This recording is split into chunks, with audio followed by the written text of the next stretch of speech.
Church of the Holy Sepulchre, the Church of the Resurrection. How is it that the Orthodox are teaching us something? They call it the Church of the Resurrection, right? Isn't that nice? As opposed to focusing on the tomb, we focus on the out of the tomb. Dino, where are you? Right here. How is it that the Orthodox teach us something? It's always been that way. Humility is his greatest asset. Yep. You're looking at the Crusader era courtyard at a building that is essentially a remodeling during the Crusader time period. So about an 800-year-old structure. There are pieces of it that date back to the time of Justinian, 6th century. The church was much larger. It went all the way over to where the restaurant was. And there are pieces of it that go back before that to Constantine, 4th century. The mother of Constantine was sent to the Holy Land to identify holy places, things significant to Jesus' life, that could be sanctified under the, let's say, under the control of Rome. And she was shown this location for the tomb and for the cross and for the tomb. Now we're talking about a 400-year gap. No, not quite. About a 300-year gap between the event and the codification of the event when the church was built. 300 years. Is that a long time or a short time for memory? It's a debated time, actually. It's actually fairly likely. If we don't put an X on the ground here, it's going to be pretty close. The church here, the location here, actually fits every criteria that we have in the Gospels. It was outside the walls of the city. The wall at that time was maybe 200 feet over this direction. On a main route coming in, so a known site of crucifixion. In a garden area. In an area where there was a tomb nearby. These are the criteria according to the Gospels. And nothing here disqualifies it.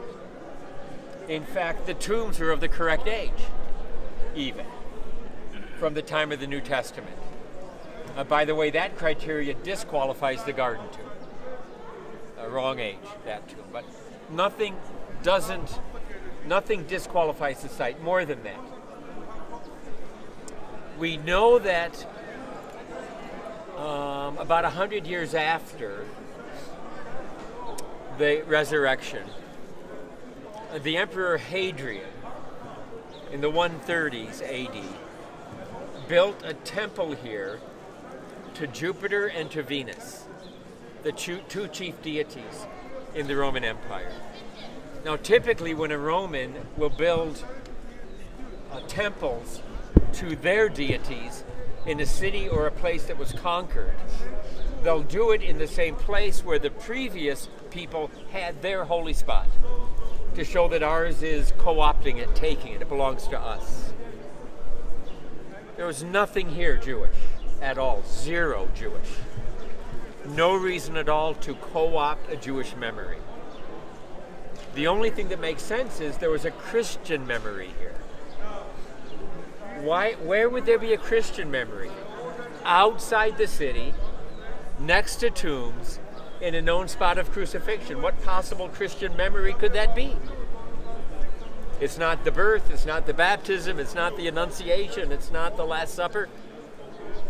And it seems that already in the 1st century, within living memory, let's say your grandfather saw something and told you, yeah? Within living memory, Christians are already venerating this spot. That's powerful. It's a big, big, powerful tradition. Already in the 1st century, we have Christian graffiti here, below ground.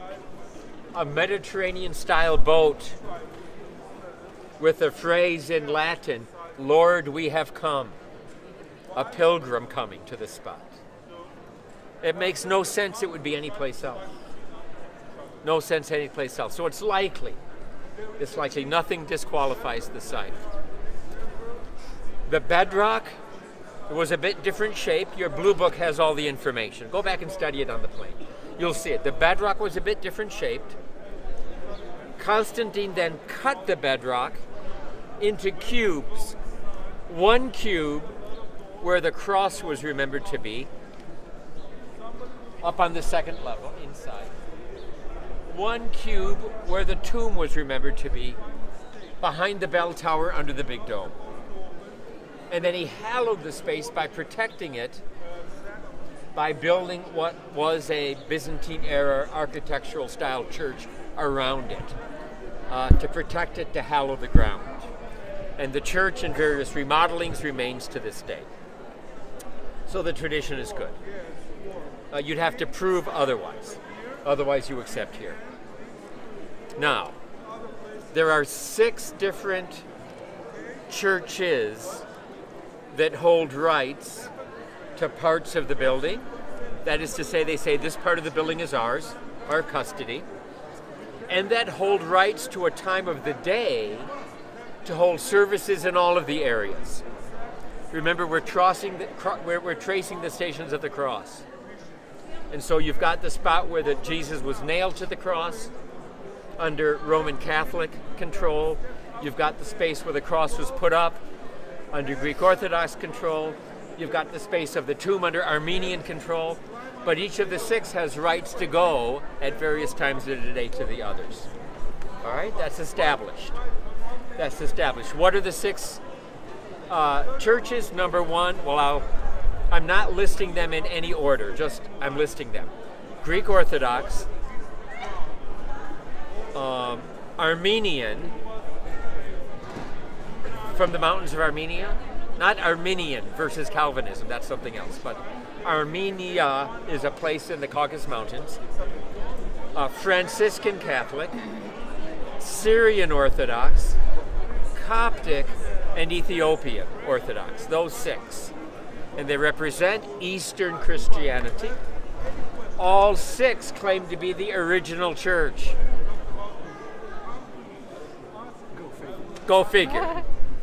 Greek Orthodox, because the New Testament is written in Greek, because the first movement of the gospel is into Turkey and Greece.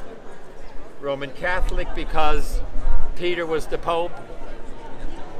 Armenian, because Queen Elena was the first royal house to convert to Christianity, Armenian. Syrian Orthodox, because it says in the book of Acts it was in Antioch of Syria that they were first called Christians. Coptic, because Jesus was already there as a baby, Egypt. And Ethiopian, partly because of the Ethiopian eunuch that Philip met, and partly because the Queen of Sheba got the news first. All right? So it's a bit of this. All are not created equal. The Greek Orthodox, the Armenians, and the Roman Catholic hold pride of place, and the others kind of are in there in between. There's a lot of jostling going on. So much so that on Easter Sunday, 1757, there was a bit of a jostling as to who would enter and exit and so on between the Orthodox and the Catholics and the Armenians. A bit of, let's say, charismatic expectation, and some national feelings got involved. And there was a bit of a riot here on Easter Sunday, happens more than once. And the Muslim Turkish authorities said, "We, Islam, are the religion of peace." And they took the keys to that door, and they gave the keys to 2 Muslim families. In a day when there are no deeds of property sale or no written accounts, the person who owns the keys owns the building. And to this day, this building is owned by the Muslims. To this day. And the Greek Orthodox and everybody else pays rent to be there, in the holiest building of all Christendom. How does that work? And the Muslims have to come and open the door every morning, and the patriarch or the representative have to wait in line and say thank you for letting us into our building. That's part of dhimmi status I mentioned before. You're willing to be here, but you're a little bit under here. Yeah? And the Greeks don't like it for good reason. For good reason. Yeah? But that's the way it is. Now, let's do this. It's probably going to be a little bit crowded in here, and it's going to be kind of difficult to sort of gather up in here. And some of the places are going to be a bit up and down in long lines. I think rather than strung out, maybe when we go in the door, I'll point to a couple of places and then give you some time. That might be better. And then come back. It's open until, 8 o'clock at night, something, if you want to sort of sneak back and do some things even after dinner. But it's probably better that than to try to shout once we're inside. All right? You want to meet out here at what time? Let's meet right over here next to the wall. Okay. By the time you wait and stand in line and see some things, I wouldn't be surprised if it's half an hour. All right? I don't mind. I don't mind. I don't. It's going to be like this. It's going to be gridlock. So I'm going to go in and point a couple of things. That's 1 hour.